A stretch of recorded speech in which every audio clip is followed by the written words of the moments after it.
పార్టీలో జరుగుతున్న పరిణామాలను అందరూ గమనిస్తున్నారు. ఇలా కార్యకర్తలు ముఖ్యంగా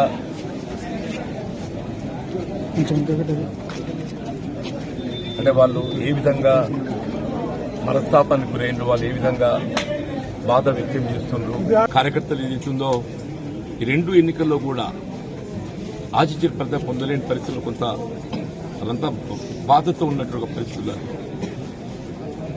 ఇవాళ మరి ఇక్కడ ఇంతకాలం ఏదైతుందో ఎవరితోనైతే పోరాటం చేసినామో మరి ఆ శాసనసభ్యుని ఏదైతుందో ఏకపక్షంగా పార్టీలో చేర్చుకోవడం పట్ల కార్యకర్తలందరూ కూడా వారి యొక్క బాధ వాస్తవంగా పార్టీ బలోపేతం అనేది ప్రధానమని చెప్పండి. అటువంటి పార్టీ బలోపేతం కొరకు అగ్రనిక్షలు కృషి చేసి 4 దశాబ్దాల ఈ ప్రాంతం పార్టీ పటిష్టానికి పనిచేస్తుంది, ప్రజలకు అందుబాటులో ఉండి సమస్యల పరిష్కారానికి తోడ్పడుతున్న పరిస్థితులలో ఇవాళ సరే శాసనసభ్యుల సంఖ్యాబలం అనే భావనే కావచ్చు, ఆలోచన ఏదైనా కానీ ఏదైతుందో ఏకపక్షంగా నిర్ణయం తీసుకోవడంతో కార్యకర్తలు తట్టుకోలేకపోతున్నారు. వారి యొక్క మరి ఆలోచన సూచనలు దానికి అనుగుణంగా భవిష్యత్తు కార్యక్రమాన్ని నిర్ణయం తీసుకొని జరుగుతుంది. మరి భవిష్యత్తు కాలం నిర్ణయిస్తుంది.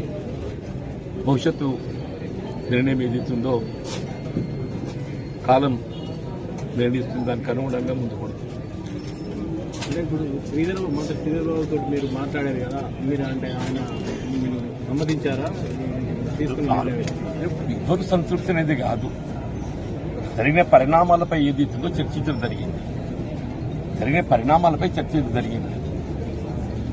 కానీ శాసనసభ్యులు అనేది సంఖ్యాపరంగా మరి ప్రభుత్వానికి అండగా ఉండాలనే ఒక భావనతోని మరి ఇతర పార్టీలకు చెందినటువంటి ఒక శాసనసభ్యులు పార్టీలు చేసుకోవాలని చెప్పని తలంచవచ్చు.